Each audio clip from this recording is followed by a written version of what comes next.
إن الحمد لله نحمده ونستعينه ونستغفره ونعوذ بالله من شرور أنفسنا وسيئات أعمالنا من يهده الله فلا مضل له ومن يضلل فلا هادي له وأشهد أن لا إله إلا الله وحده لا شريك له وأشهد أن محمدا عبده ورسوله صلى الله عليه وعلى آله وصحبه ومن تبعهم بإحسان إلى يوم الدين أما بعد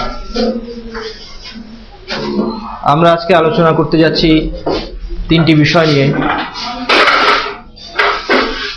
প্রথম বিষয়টি হচ্ছে জাদুটোনা, দ্বিতীয়টি জ্যোতিষশাস্ত্র যাকে ইংরেজিতে অ্যাস্ট্রোলজি বলা হয়, এবং তৃতীয় বিষয়টি হচ্ছে ভাগ্য গণনা, ফরচুন টেলিং।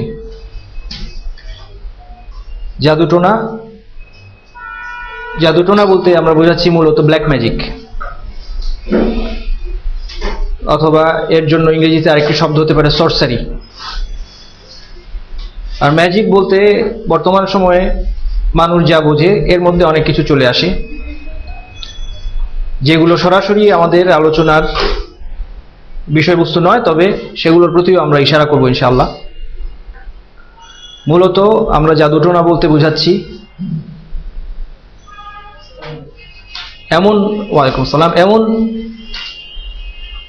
ধরনের জাদু যেটা জিনদের সহায়তায় করা হয়ে থাকে। তো এই তিনটি বিষয়, জাদুটোনা, জ্যোতিষশাস্ত্র এবং ভাগ্য গণনা, এই তিনটি বিষয়ের মধ্যে কিছু মিল আছে। আর এই মিলের কারণে এগুলোকে আমরা একই আলোচনার মধ্যে একই অধ্যায় নিয়ে এসেছি। এর মধ্যে সর্বপ্রথম যে মিল সেটা হচ্ছে অস্পষ্টতা। জাদুটোনার মাধ্যমে যা কিছু অর্জন করা হয় এবং জ্যোতিষশাস্ত্র এবং ভাগ্য গণনা, এই বিদ্যাগুলো, এই সবগুলোর মধ্যে অস্পষ্ট অথবা গোপন উপায় উপকরণ ব্যবহার করা হয়ে থাকে। এবং আরবিতে জাদুটোনার জন্য যে শব্দটি আছে সেহর, এই সেহর শব্দ ভাষাগত দিক থেকে এর অর্থের মূলে রয়েছে এমন কিছু যেটা অপ্রকাশ্য, এমন কোন উপকরণ, উপায়, কজ অথবা সাবাব যেটা অপ্রকাশ্য, এটাকে সেহর বলা হয় আরবি ভাষায়।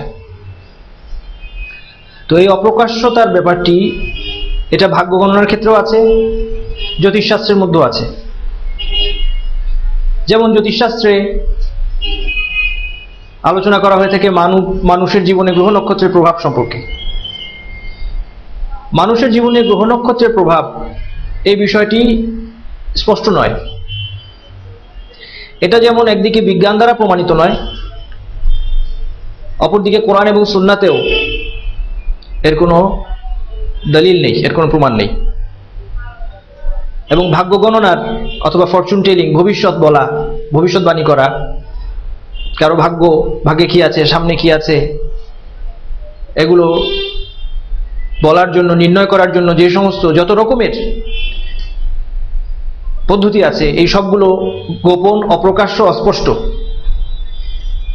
এগুলো বিজ্ঞানের দ্বারা অথবা প্রাকৃতিক নিয়মে ব্যাখ্যা করা যায় না, আবার কোরআন এবং হাদিসেও এগুলো কোনো দলিল নেই। এদিক থেকে এই বিষয়গুলো সবই একই ক্যাটাগরি, একই শ্রেণীর মধ্যে পড়ে। জাদুটোনা, অ্যাস্ট্রোলজি, ফরচুন টেলিং, ভাগ্য গণনা ইত্যাদি, এগুলো সব একই শ্রেণীর মধ্যে পড়ে। এই হচ্ছে একটা মিল। এগুলোর মধ্যে আরেকটা মিল হচ্ছে গায়বের জগতের সাথে, বিশেষভাবে গায়বের মধ্যে আমরা বলতে যাচ্ছি এখানে জিনদের জগতের সাথে এর একটা সম্পর্ক আছে।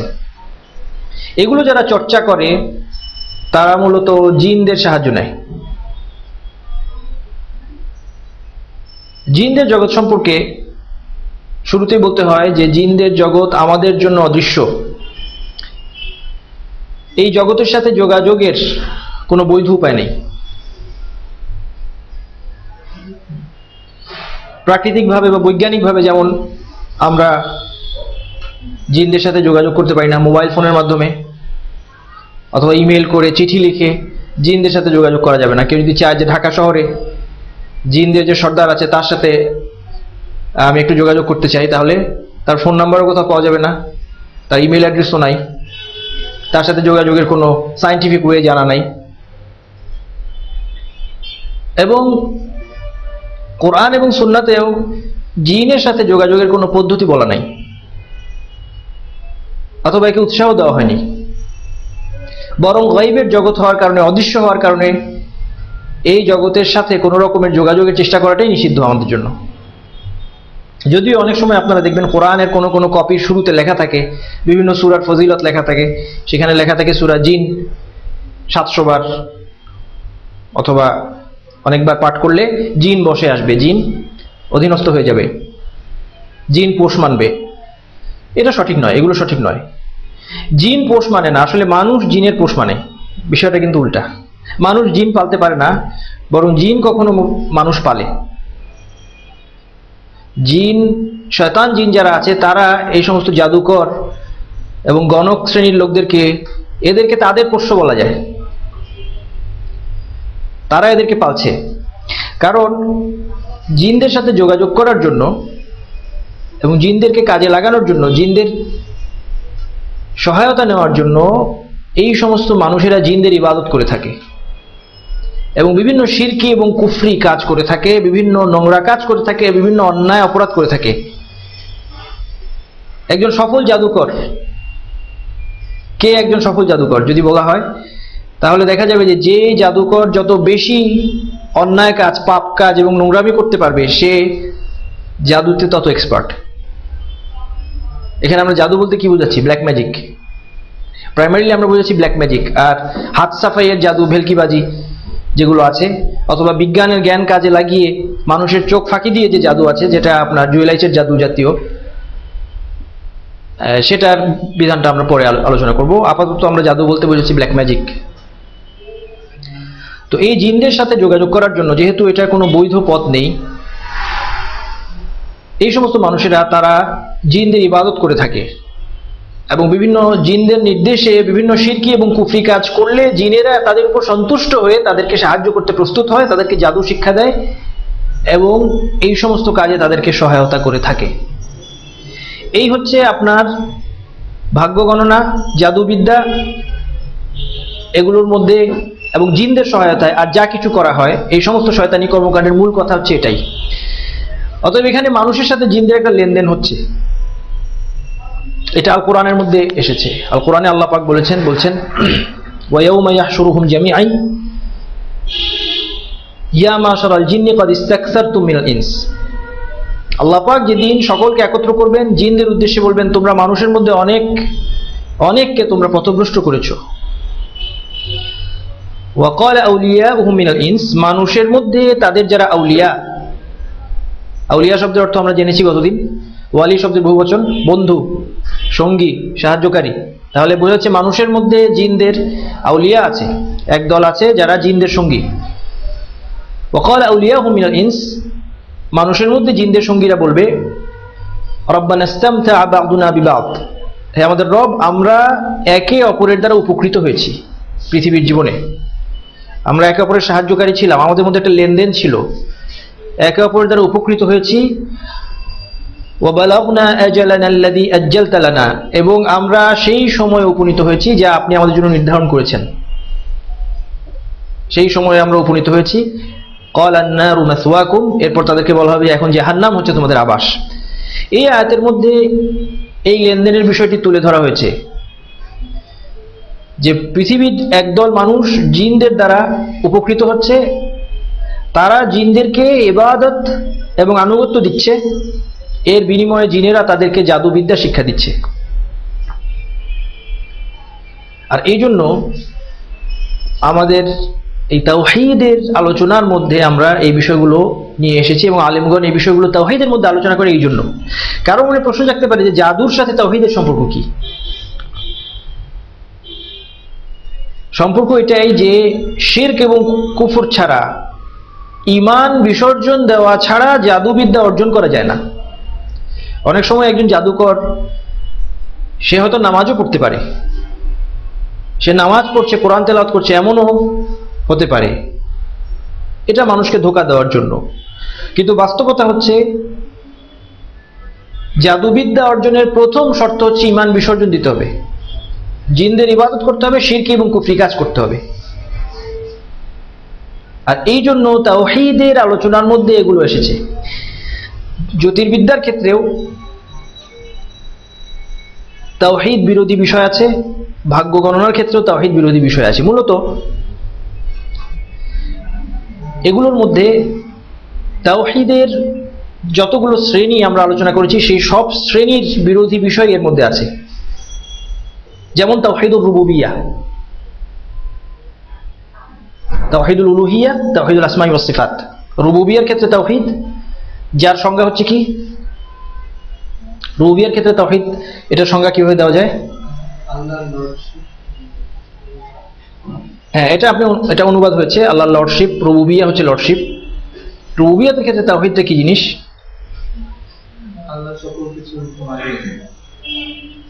রব হিসেবে আল্লাহর যে কার্যাবলী, সেই কার্যাবলীতে আল্লাহকে একক হিসেবে বাছাই করা, অন্য কাউকে না। হ্যাঁ, আল্লাহ পাকের কর্মের ক্ষেত্রে তাকে একক বলে বিশ্বাস করা, এটা হচ্ছে রুবুবিয়্যার ক্ষেত্রে তাওহীদ। আল্লাহ পাকের সকল কর্মের ক্ষেত্রে তাকে একক বলে স্বীকার করা। এই কর্মের মধ্যে আছে সৃষ্টি, রিজিক দেওয়া, নিয়ন্ত্রণ করা, জীবন এবং মৃত্যুদান করা, কাউকে সম্মানিত করা, কাউকে লাঞ্ছিত করা, এগুলো আল্লাহ পাকের কর্ম। এগুলোর ক্ষেত্রে তাকে একক বলে জানা, এক বলে জানা এবং বিশ্বাস করা, এটা হচ্ছে তাওহীদুর রুবুবিয়্যা। রুবুবিয়্যাতের ক্ষেত্রে তাওহীদ।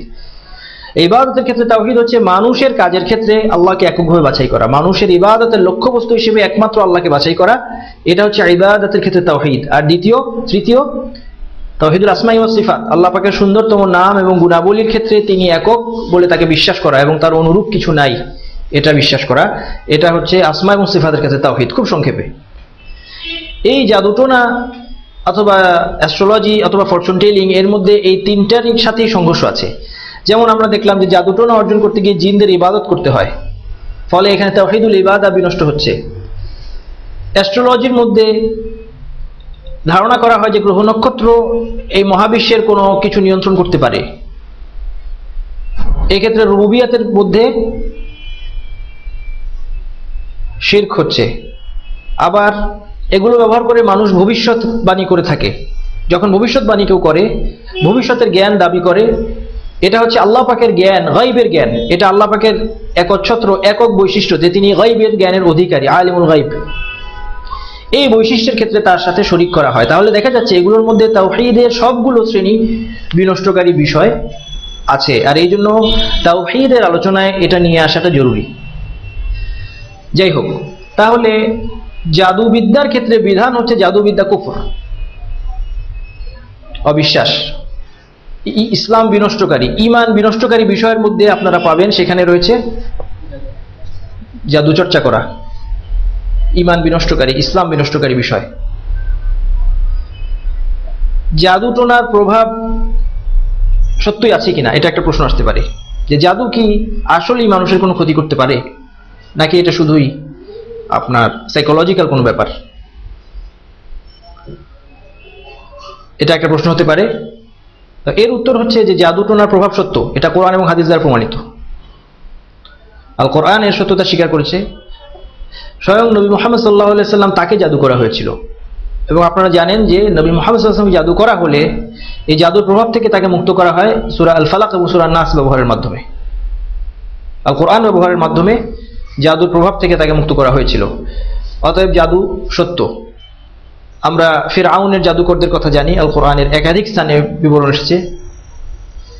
ফিরআউনের জাদুকররা কি ধরনের জাদুকর ছিল?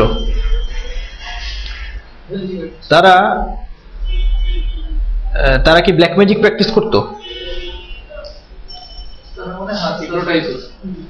না, তারা ব্ল্যাক ম্যাজিক প্র্যাকটিস করতো, এটাই সঠিক।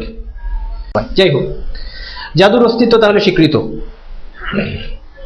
এবং জাদুর প্রভাব সত্য। জাদুর কারণে মানুষের শারীরিক সমস্যা হতে পারে, মানসিক বিকৃতি হতে পারে, মানুষ ভুল দেখতে পারে অথবা ভুল শুনতে পারে, স্বামী স্ত্রীর মধ্যে অমিল হতে পারে, আবার অনেক সময় স্বামী স্ত্রীর মধ্যে মিলও হতে পারে জাদুর সাহায্যে। আপনারা পেপারের মধ্যে অ্যাড দেখবেন যে স্বামী স্ত্রীর মনের মিল করার অনেক রকম ব্যবস্থা আছে। তো এই বিষয়গুলো জাদুর দ্বারা অর্জন করা যায়, এটা কোরআন এবং হাদিস দ্বারা স্বীকৃত।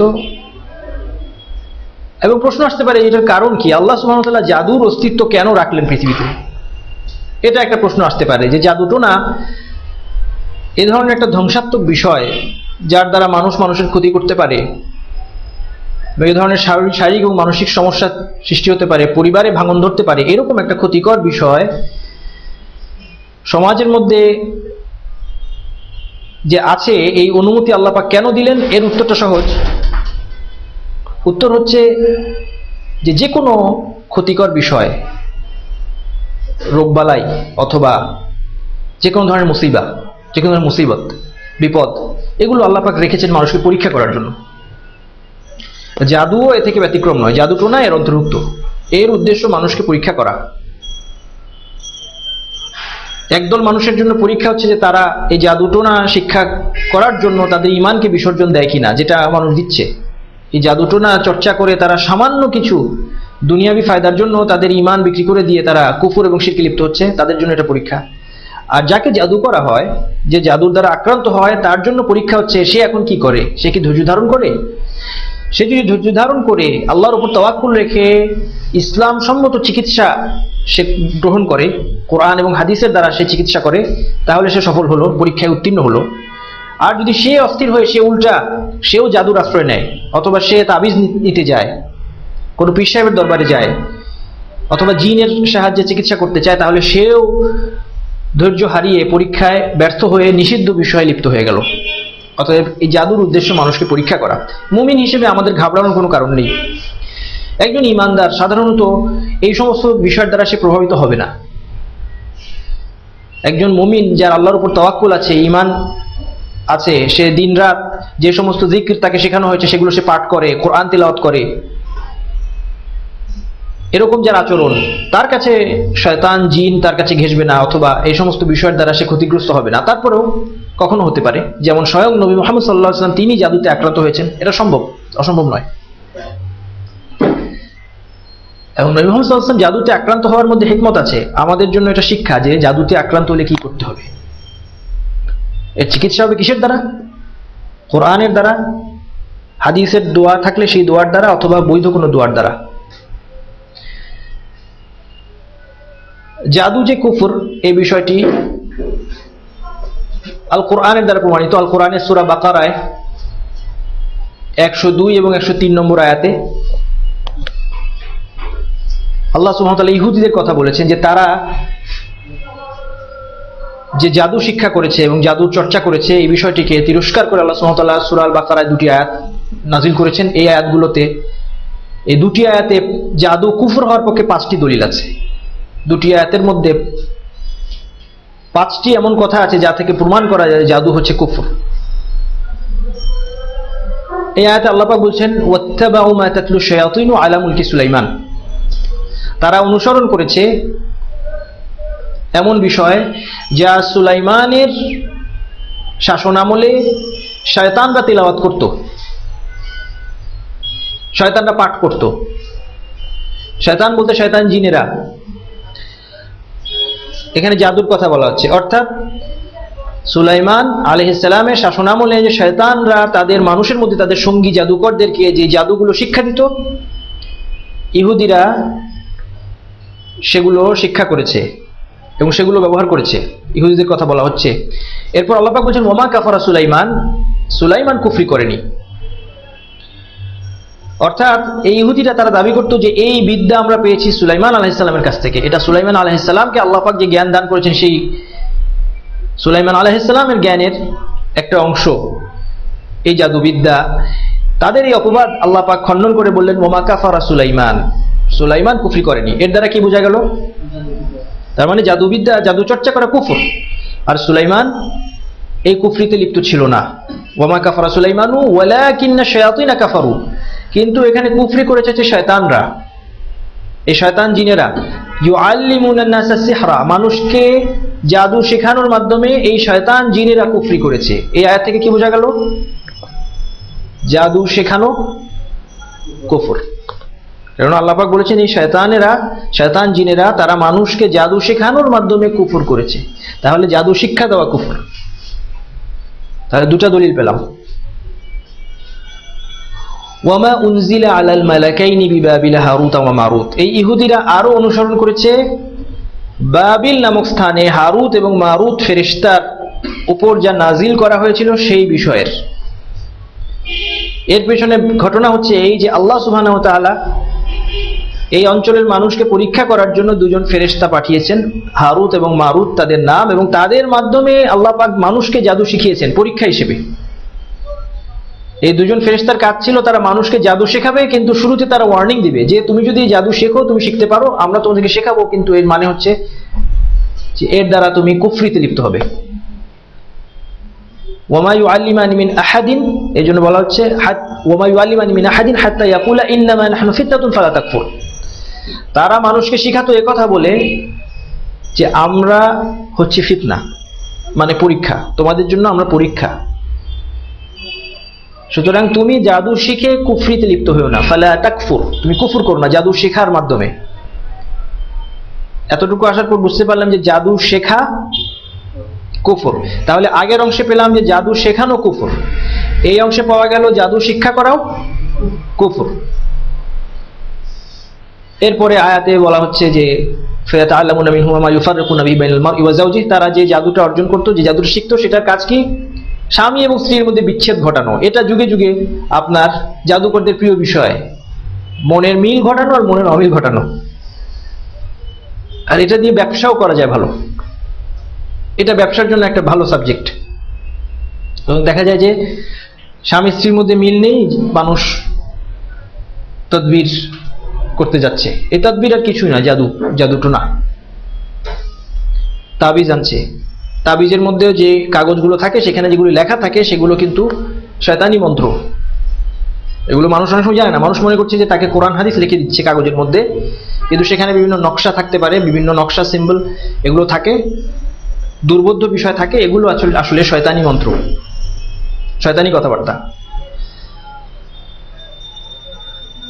এরপর আল্লাহ পাক বলছেন ওমা হুম বিদাররিনা বিহি মিন আহাদিন ইল্লা বিইজনিল্লাহ, যে তারা মানুষকে ক্ষতি করতে পারতো শুধুমাত্র আল্লাহর অনুমতি ক্রমে। অর্থাৎ আল্লাহ সুবহানাহু ওয়া তাআলা এখানে জানিয়ে দিচ্ছেন যে জাদুর দ্বারা ক্ষতি ততটুকু হবে যতটুকু আল্লাহ অনুমতি দেবেন, তাতে ভয়ের কোনো কারণ নেই।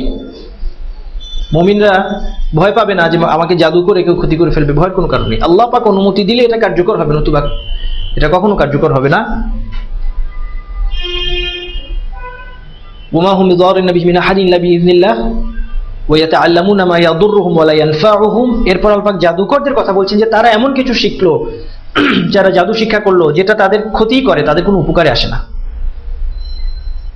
জাদুর মধ্যে কোনো কল্যাণ নেই, কোনো উপকার নেই। এই জন্য জাদুর প্রভাব ছাড়ানোর জন্য জাদু করাও নিষেধ। কাউকে জাদু করা হয়েছে, সে এই জাদুর প্রভাব মুক্ত করার জন্য পাল্টা কোনো জাদুর আশ্রয় নেবে না। এটাকে নুসরা বলা হয়, আরবিতে নুসরা একটা শব্দ আছে, যে জাদু প্রভাব কাটানোর জন্য জাদু ব্যবহার করা, এটাও নিষেধ। নবী সাল্লাল্লাহু আলাইহি ওয়াসাল্লাম এই সম্পর্কে বলেছেন হুয়া মিন আমালি শাইতান, এটাও শয়তানি কর্মকাণ্ডের অন্তর্ভুক্ত। এর মধ্যে কোনো কল্যাণ নেই, জাদুর মধ্যে কোনো কল্যাণ থাকতে পারে না, কারণ আল্লাহ পাক বলেছেন ওয়া ইয়াতাআল্লামুনা মা ইয়াদুররুহুম ওয়া লা ইয়ানফাউহুম, তারা যা শিখতো সেটা তাদের জন্য ক্ষতিকর, তাদের মধ্যে এর কোনো কল্যাণ নেই এর মধ্যে। এরপর কি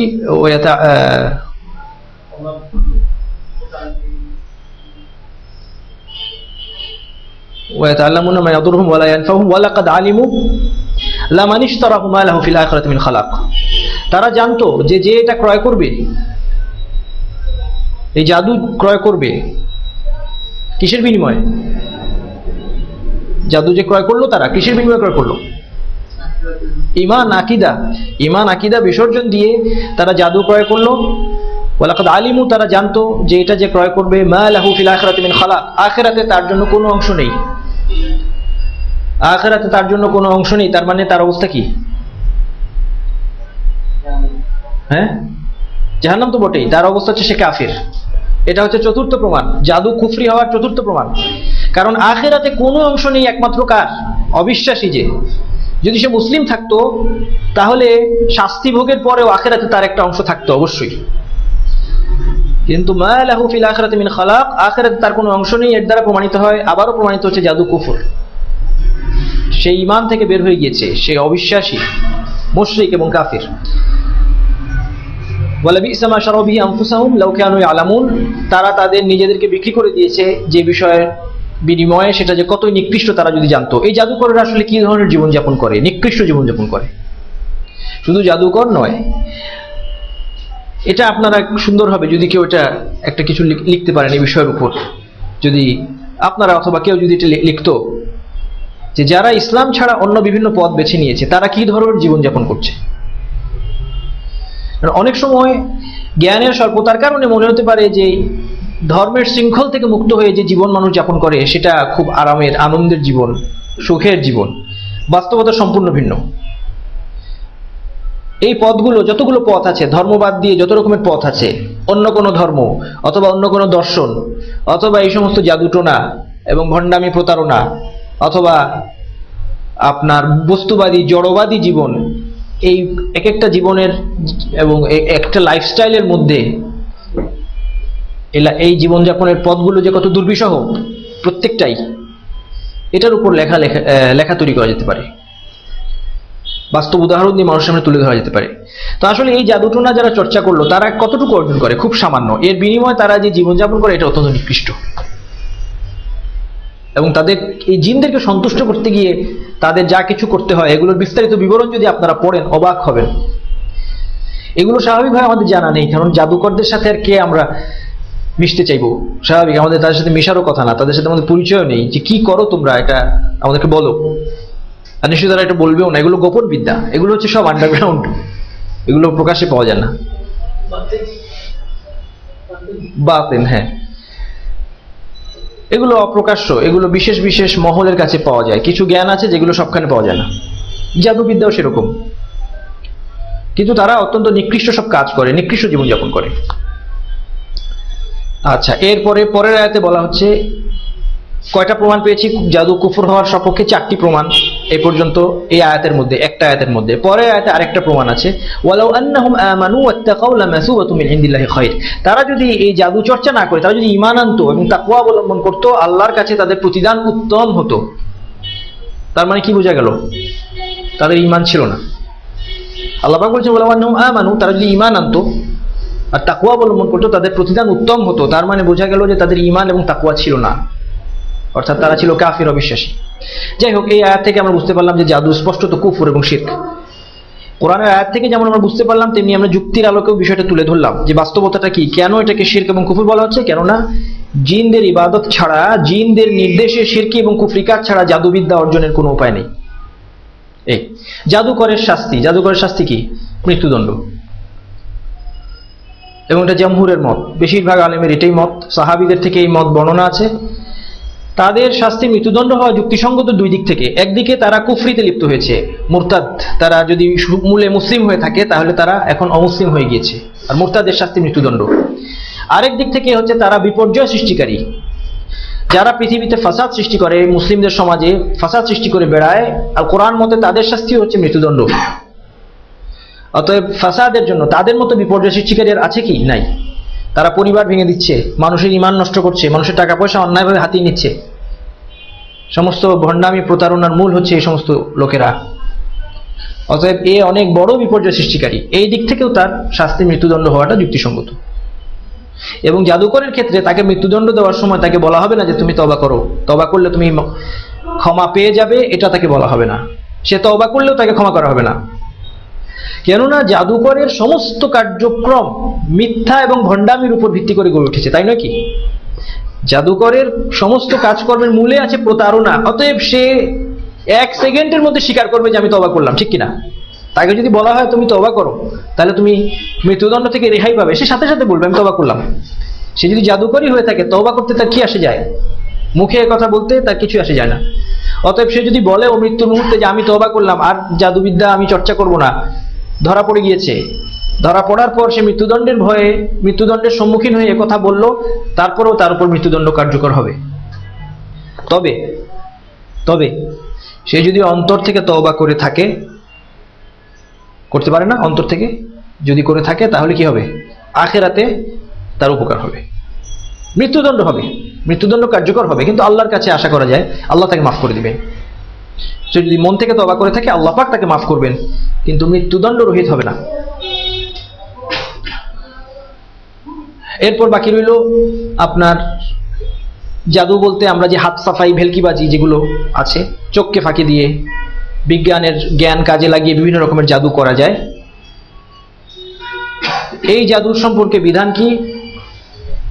এগুলো শিরক এবং কুফর নাও হতে পারে। এগুলোর মধ্যে যদি কোনো শিরকি এবং কুফরি কথা বা কাজ না থাকে, জিনদের ব্যবহার না থাকে, শুধুমাত্র হাত সাফাই হয়, তাহলে সেটা শিরক বা কুফর নয়। কিন্তু এটাও নিষিদ্ধ, এটাও নিষিদ্ধ। কেননা এর মধ্যে কখনো জিনের ব্যবহার থাকতে পারে, এটা আমাদের পক্ষে জানার উপায় নেই। ডেভিড কপারফিল্ড যখন আকাশে ওড়ে, আমরা গতদিন বলেছি, ডেভিড কপারফিল্ড আকাশে ওড়ার সময় সে যে জিনের সাহায্যে ওড়ে না, এর কোনো নিশ্চয়তা আছে? আছে নাকি আপনাদের কাছে? এটা বোঝার কোনো উপায় আছে? হতে পারে সে জিনদের সহায়তায় উঠছে। অতএব এই ধরনের ম্যাজিকগুলো সেই ব্ল্যাক ম্যাজিকের রাস্তা। এছাড়া এগুলো মানুষের ঈমান আকীদার পক্ষে ক্ষতিকর। একজন দুর্বল ঈমানের মানুষ জাদু দেখে, কারো জাদু দেখে খুব মনে করে বসতে পারে যে এই লোকটা অতিপ্রাকৃত ক্ষমতার অধিকারী, এই লোকটার বিশেষ ক্ষমতা আছে, এই ধরনের ধ্যান ধারণা তার সম্পর্কে তৈরি হতে পারে। অতএব এই জাদু শিরক এবং কুফর থেকে মুক্ত হলেও সেটা ঈমান এবং আকীদার পক্ষে ঝুঁকি। এটা ব্ল্যাক ম্যাজিক এবং অন্যান্য জাদুর পথ খুলে দেবে, এবং এটা আসলে নিশ্চিত হওয়ার উপায় নেই যে এগুলোর মধ্যে জিনের কোনো ব্যবহার হচ্ছে না। অতএব এই জাদু যেটা ব্ল্যাক ম্যাজিক নয়, হাত সাফাই, ভেলকিবাজির জাদু, এগুলো নিষিদ্ধ, হারাম। এরপর আসা যাক অ্যাস্ট্রোলজি এবং ভাগ্য গণনার আলোচনায়। জ্যোতিষশাস্ত্র বা অ্যাস্ট্রোলজি এবং ভাগ্য গণনা, আরেকটা আছে অ্যাস্ট্রোনমি, একটা কিন্তু আছে। অ্যাস্ট্রোলজি এবং অ্যাস্ট্রোনমির মধ্যে পার্থক্য আছে। অ্যাস্ট্রোনমি আসলে বিজ্ঞানের একটা শাখা, মহাকাশ বিজ্ঞান। এটা বৈধ, এটা অধ্যয়ন করা বৈধ, সমস্যা নেই। কিন্তু অ্যাস্ট্রোলজি ভিন্ন। অ্যাস্ট্রোলজির মূলে আছে গ্রহ নক্ষত্রকে কোনো ক্ষমতার অধিকারী মনে করা। গ্রহ এবং নক্ষত্রের কোনো অংশ আছে সৃষ্টিতে, এরকম ধারণা করা, এটা হচ্ছে অ্যাস্ট্রোলজির মূল। এটা সায়েন্স নয়, অ্যাস্ট্রোলজি এটা সায়েন্স নয়, বিজ্ঞান নয়, অ্যাস্ট্রোনমি বিজ্ঞান। তো অ্যাস্ট্রোলজি এবং ভাগ্য গণনা আলোচনা করতে গিয়ে শুরুতে বলতে হয় যে গায়বের জ্ঞান একমাত্র আল্লাহ পাকের একচ্ছত্র অধিকার। এটা কোরআনের দ্বারা খুব স্পষ্ট। কুল লা ইয়ালামু মান ফিস সামাওয়াতি ওয়াল আরদিল গায়বা ইল্লাল্লাহ, বলুন হে নবী, আকাশ এবং পৃথিবীতে যারা আছে তারা কেউ গায়ব জানে না আল্লাহ ছাড়া। আল্লাহ ছাড়া গায়বের জ্ঞান কারো নেই। ওয়া ইনদাহু মাফাতিহুল গায়ব, অন্য আয়াতে বলা হয়েছে গায়বের ভান্ডার, অদৃশ্যের ভান্ডার আল্লাহর হাতে, আল্লাহর কাছে। স্বয়ং নবী মুহাম্মদ সাল্লাল্লাহু আলাইহি ওয়াসাল্লামকে দিয়ে আল্লাহ পাক ঘোষণা দেওয়াচ্ছেন,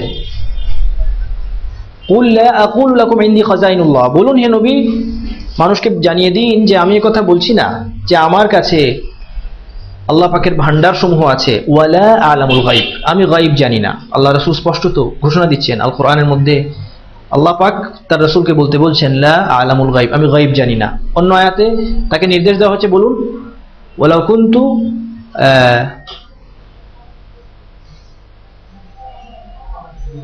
ওয়ালাউ কুনতু আলামুল গায়ব লাস্তাকসারতু মিনাল খায়রি ওয়া মা মাসানিয়াস সু, বলুন যে আমি যদি গায়ব জানতাম অনেক কল্যাণ অর্জন করতাম, অনেক কল্যাণ লাভ করতাম, কোনো ক্ষতি আমাকে স্পর্শ করতো না, সমস্ত ক্ষতি থেকে বেঁচে যেতাম। আমাকে মানুষ জাদুও করতে পারতো না, যুদ্ধে আমাকে আহত করতে পারতো না, তোমরা আমাকে উপহাস করতে পারতে না, তোমরা আমাকে কোনো ক্ষতি করতে পারতে না, আমি বেঁচে যেতে পারতাম। স্পষ্টত আল্লাহ রাসূল জানিয়ে দিয়েছেন আমি গায়ব জানি না। গায়বের জ্ঞান একমাত্র আল্লাহ সুবহানাহু ওয়া তাআলার হাতে। কোনো মানুষের গায়ব জানা নেই, কোনো জিন, কোনো ফেরেশতা, কারোই গায়ব জানা নেই, গায়বের জ্ঞান নেই। এটা একটা মূলনীতি। সুতরাং গায়বের জ্ঞান যদি কেউ দাবি করে তাহলে এটা স্পষ্টত কুফর, অবিশ্বাস। যে গায়বের জ্ঞান দাবি করলো যে আগামীকাল কি হবে আমি বলতে পারি, অথবা আন্দাজ করতে পারি, ভবিষ্যতে কি আছে আমি বলতে পারি, সে কোরআন এবং হাদিসকে অস্বীকার করলো, সুস্পষ্ট কোরআন এবং হাদিসকে সে অস্বীকার করলো। সেটা সে যেভাবেই দাবি করুক, হাত দেখে দাবি করুক, অথবা আমরা আগে আমরা ঢাকা কলেজের সামনে দেখতাম, এখন দেখি না, ঢাকা কলেজ দেখি না, এটা ভালো আলহামদুলিল্লাহ। ঢাকা কলেজের সামনে আপনার টিয়া পাখি নিয়ে বসে থাকতো, 1 টাকা দিলে টিয়া পাখি একটা কার্ড তুলবে, সেই কার্ডের মধ্যে আপনার ভাগ্য। এবং শিক্ষিত লোকেরা এগুলো করে কিভাবে এটা আমার বুঝে আসে না। তাহলে মানুষ মানে শিক্ষিত হয়েও কিরকম মূর্খ থাকতে পারে এটার প্রমাণ এগুলো। অনেক শিক্ষিত মানুষ এখানে যায়। তো সেই হাত দেখাই হোক, আর টিয়া পাখি হোক, অক্টোপাস হোক, কোনো কম্পিউটার প্রোগ্রাম হোক, রাশিফল হোক, যেটার মাধ্যমে কেউ দাবি করবে যে আমি ভবিষ্যৎ বলতে পারি, গায়ব বলতে পারি, সেটা হবে কুফর। এটা কোরআনকে অস্বীকার করা। অ্যাস্ট্রোলজি, জ্যোতিষশাস্ত্র, এর মূল হচ্ছে নমরুদের জাতি।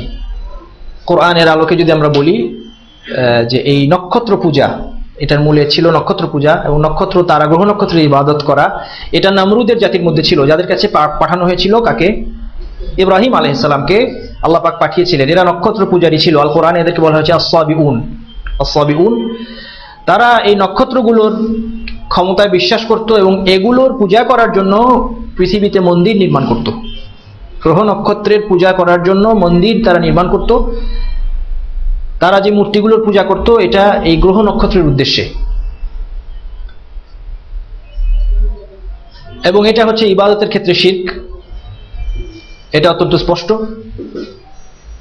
এরপর অ্যাস্ট্রোলজির আরেকটা ব্যবহার হচ্ছে এই গ্রহ নক্ষত্রের অবস্থান এবং গতিবিধি থেকে পৃথিবীতে কি ঘটবে সেটা নির্ণয় করার চেষ্টা করা। এটাও ফরচুন টেলিং এর একটা রূপ, ভবিষ্যৎ বাণীর একটা প্রকার হচ্ছে এটা। এবং এটা যদি কেউ দাবি করে, কেউ যদি ভবিষ্যৎ জানার দাবি করে, তাহলে সেটাও গ্রহ নক্ষত্রের অবস্থান থেকে কেউ যদি ভবিষ্যৎ জানার দাবি করে, সেটাও বড় কুফর। তাহলে গ্রহ নক্ষত্রের সাথে সংশ্লিষ্ট একটা হচ্ছে গ্রহ নক্ষত্রকে স্রষ্টা মনে করা কোনো কিছুর, অথবা স্বাধীন নিয়ন্ত্রণকারী বলে মনে করা আল্লাহর পাশাপাশি।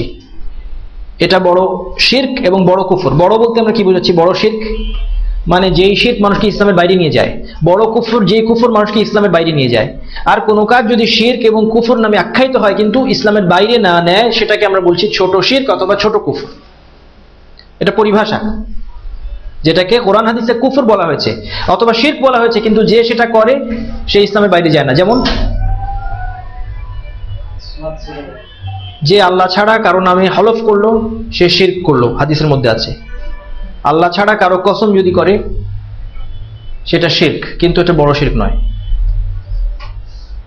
কেননা এই কাজ যে করেছে তাকে মুরতাদ হিসেবে গণ্য করা হয়নি, তাকে ধর্মত্যাগী হিসেবে গণ্য করে মৃত্যুদণ্ড দেওয়া হয় না।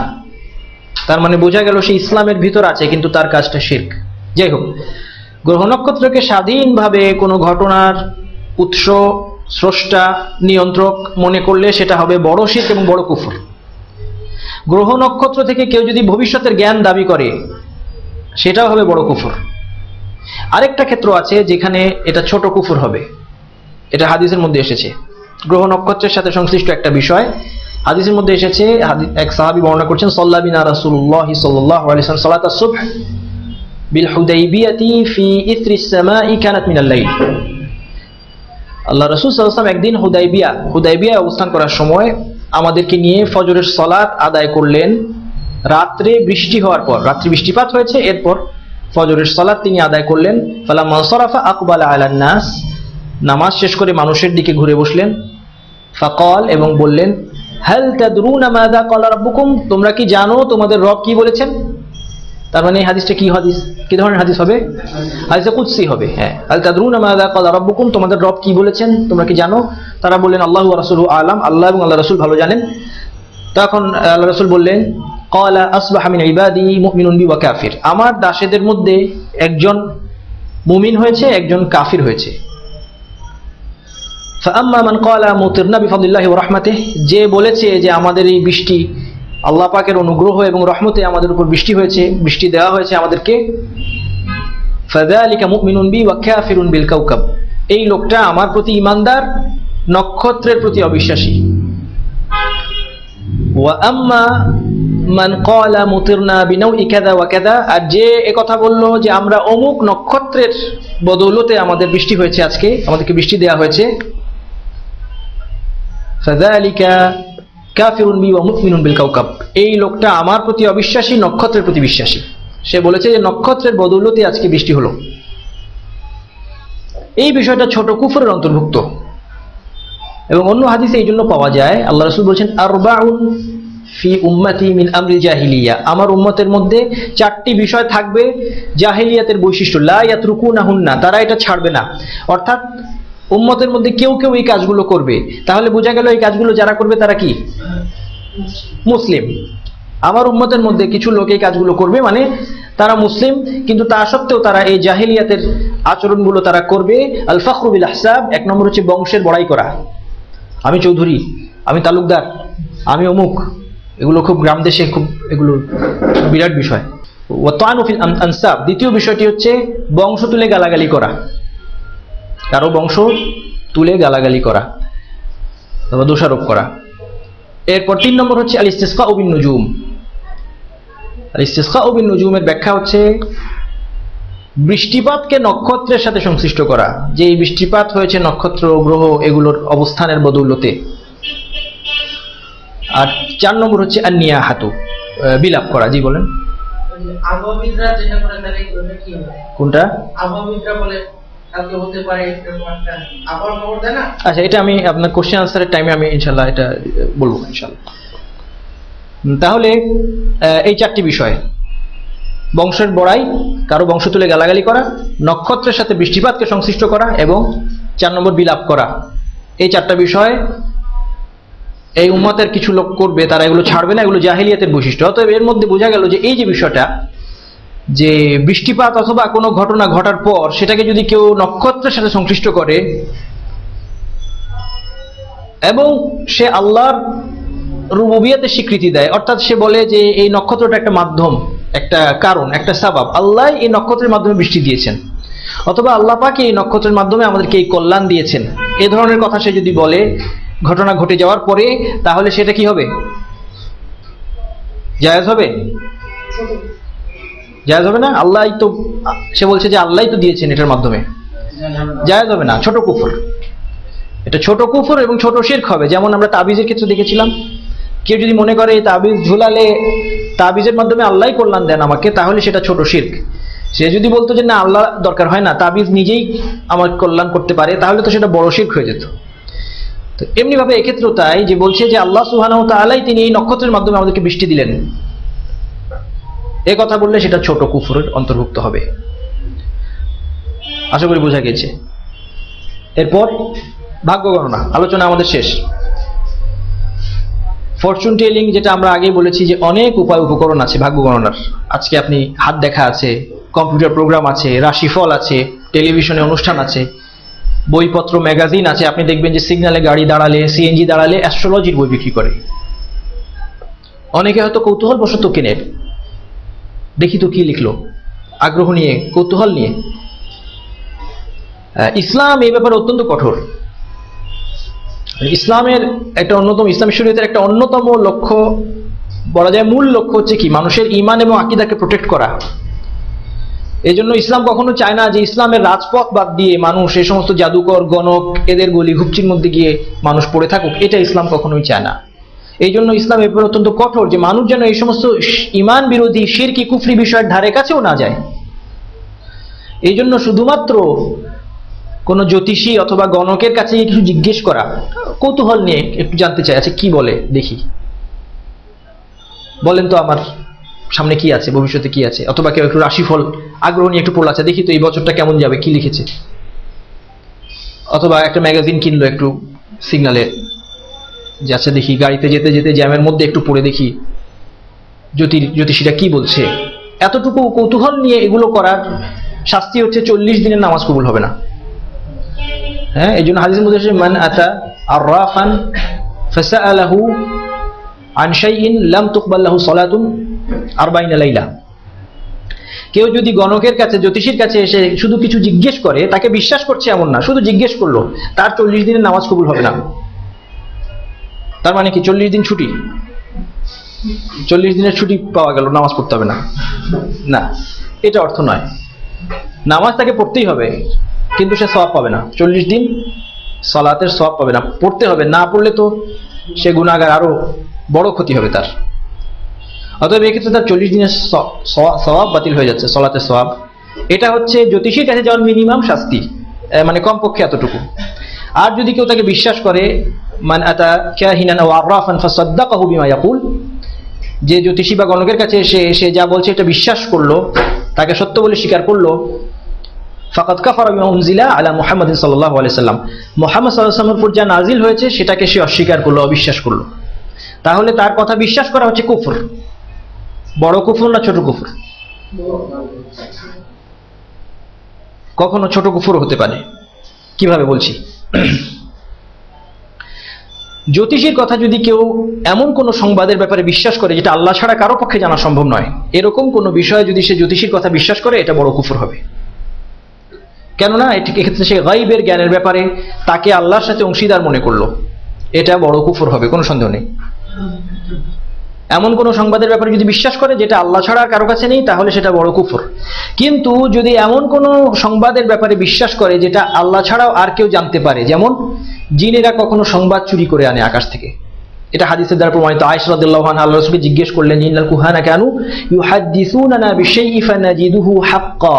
আয়েশা রাদিয়াল্লাহু আনহা জিজ্ঞেস করছেন, তার মনে একটা প্রশ্ন জেগেছে যে আমরা আগে দেখতাম যে জ্যোতিষীরা কিছু কিছু কথা বলতো, এগুলো সত্য ফলে যেত, সত্য হয়ে যায় অনেক সময়। এরা কিছু কথা বলে, দেখা যায় যে আসলেই হয়ে গেল। এবার পলিটিক্সে এবার ভোটের কে জিতবে বলে দিল, হয়ে গেল। খেলার মধ্যে কে জিতবে বাস্তব হয়ে যায়। আপনারা অনেক আগে খেলা দেখতাম, তো ওই কোন এক ওয়ার্ল্ড কাপে ইন্ডিয়া শ্রীলঙ্কা সেমিফাইনাল ছিল, ইন্ডিয়ায় খেলা হয়েছিল, ইন্ডিয়া খুব বাজেভাবে হারলো। খেয়াল আছে আপনাদের? খেয়াল আছে? ইন্ডিয়া খুব করুণ ভাবে হারলো। ওই খেলার শুরুতে জ্যোতিষী আছে না, ওই যে ইন্ডিয়ার একটা জ্যোতিষী আছে, কি নাম লোকটার, বেশ বিখ্যাত লোক, কি ইন্দ্র কি ইন্দ্র দিয়ে কি যেন একটা নাম আছে, ইন্ডিয়ার বিখ্যাত জ্যোতিষী। সে খুব ভবিষ্যৎবাণী করেছিল যে আজকে দর্শকেরা মাঠে টেন্ডুলকারের ব্যাটে এবং আমার ক্ষমতায় তারা ভেলকি দেখবে। লোকেরা টেন্ডুলকার একদিকে খেলবে আর আমার কারসাজি তারা দেখবে, জিতবে ইন্ডিয়া, খুব ভালোভাবে জিতবে। খুব করুণ ভাবে হেরেছে ওই খেলা ইন্ডিয়া, খুব বাজেভাবে হেরেছিল। এবং সেখানে এই দর্শক ওই আগেকার দিন তো টমেটো আর পচা ডিম এগুলো মারতো আর কি, তো ইন্ডিয়ার দর্শক তারা টমেটো পচা ডিম মারেনি, ওই পানির বোতল টোতল এগুলি চুরাচুরি করছে মাঠের মধ্যে। এটা অনেক আগের কথা, হ্যাঁ কবে জানি, যাই হোক। যাক, খেলা, ক্রিকেট খেলা দেখতে আমি উৎসাহ দিচ্ছি না কিন্তু কাউকে, হ্যাঁ এগুলো অনেক সময় নষ্ট, এগুলো আমিও দেখি না, আলহামদুলিল্লাহ ছেড়ে দিয়েছি, আপনারাও দেখবেন না ইনশাআল্লাহ। তো যাক, এখন যে কথা বলছিলাম যে যদি এমন কোন সংবাদের বিষয়ে বিশ্বাস করা হয় যেটা আল্লাহ ছাড়া কারো পক্ষে জানা সম্ভব নয়, সেটা বড় কুফর। আর এমন যদি কিছু হয় যেটা জিনেরা জানতে পারে অনেক সময়, যেমন জিনেরা চুরি করে, এই যে এই হাদিসের মধ্যে এসেছে, আয়েশা রাদিয়াল্লাহু আনহা জিজ্ঞেস করলেন যে জ্যোতিষীরা আমাদেরকে কিছু সংবাদ দিত, দেখা যেত যে এটা সত্য হয়েছে। তখন আল্লাহ রাসূল ব্যাখ্যা করলেন যে তিলকাল কালিমাতুল হাক্কু ইয়াকতাফুল জিন্নিয়ু ফায়াকুযিফুহা ফি উযুনি ওয়ালিহি ওয়া ইয়াজিদু ফিহা মিআতা কাযবা। এই সত্য কথাটা জিন চুরি করে নিয়ে এসে তার যে ওয়ালি আছে, জিনের ওয়ালি হচ্ছে মানুষের মধ্যে জ্যোতিষী বা গণক, তার কানের মধ্যে এই একটা সত্য কথা দিয়ে দেয়, এর সাথে এই জ্যোতিষী আরো 100টা মিথ্যা কথা মিশিয়ে এটা মানুষকে বলে। এরকম দু একটা কথা তাদের ফলে যায়, এটা জিন চুরি করে নিয়ে আসে ফেরেশতাদের কাছ থেকে। আসমানে কোনো একটা কিছুর সমাধান হলে, কোনো সিদ্ধান্ত হলে আল্লাহ পাক ফেরেশতাদেরকে যখন সেটা জানান, ফেরেশতারা এটা আলোচনা করে, অন্য হাদিসের মধ্যে এসেছে, সেই আলোচনা থেকে কিছু সংবাদ চুরি করতে চেষ্টা করে জিনেরা, দুই একটা সংবাদ চুরি করে নিয়ে আসতে পারে, এগুলো অনেক সময় ফলে যায়। এখন জ্যোতিষীর কাছে যে যাচ্ছে, সে যদি এই কারণে তাকে বিশ্বাস করে যে এই খবরটা জিন চুরি করে নিয়ে এসেছে, সেই খবরটা আমাকে এই জ্যোতিষী দেবে, তার সাথে জ্যোতিষীর বিশেষ সম্পর্ক, জ্যোতিষীকে সে মোটা অঙ্কের টাকা দিয়ে বলল যে এরকম জিনদের চুরি করা দুই একটা খবর আমাকে একটু জানাও, এই খবরগুলোতে বিশ্বাস করলো, এক্ষেত্রে এটা ছোট কুফর হবে। তার কারণ হচ্ছে যে আসলে এটা জিনের পক্ষে জানা সম্ভব, এটা কোরআন হাদিস দ্বারা সাব্যস্ত, দুই একটা সংবাদ জিনের পক্ষে জানা সম্ভব। তেমনি অনেক সময় জিনেরা দুর্গম কোনো স্থানে গিয়ে কোনো একটা কিছু দেখে আসতে পারে যেটা আমার আপনার পক্ষে সম্ভব না। এরকম দুর্গম একটা জিনিস, দুর্গম একটা স্থানে কিছু আছে, এটা অদৃশ্য, আমাদের জন্য গায়ব, আমাদের জন্য এটা অদৃশ্য, কিন্তু জিনের জন্য এটা কি নয়, অদৃশ্য নয়, জিনের পক্ষে সেখানে গমন করা সম্ভব, সেখানে যাওয়া সম্ভব। সেটা দেখে এসে যদি জিন খবর দেয় আর সেটাতে কেউ বিশ্বাস করে, সেটাও কুফর হবে। জ্যোতিষীর কাছে জ্যোতিষীর কথা বিশ্বাস করার কারণে হাদিস অনুযায়ী সেটাও কুফর হবে, কিন্তু যেহেতু এটা জিনের পক্ষে জানা সম্ভব, এই জন্য এটা ছোট কুফরের ক্যাটাগরিতে পড়বে। আর যদি এমন কোনো সংবাদের ব্যাপারে জ্যোতিষীকে বিশ্বাস করা হয় যেটা আল্লাহ ছাড়া কেউ জানা সম্ভব না কারো পক্ষে, তাহলে সেটা বড় কুফর হবে। আল্লাহ তাআলা আলাম। এই কথা বলে আমার মূল আলোচনা শেষ করছি। সুবহানাকাল্লাহুম্মা ওয়া বিহামদিকা আশহাদু আল্লা ইলাহা ইল্লা আনতা আস্তাগফিরুকা ওয়া আতুবু ইলাইক।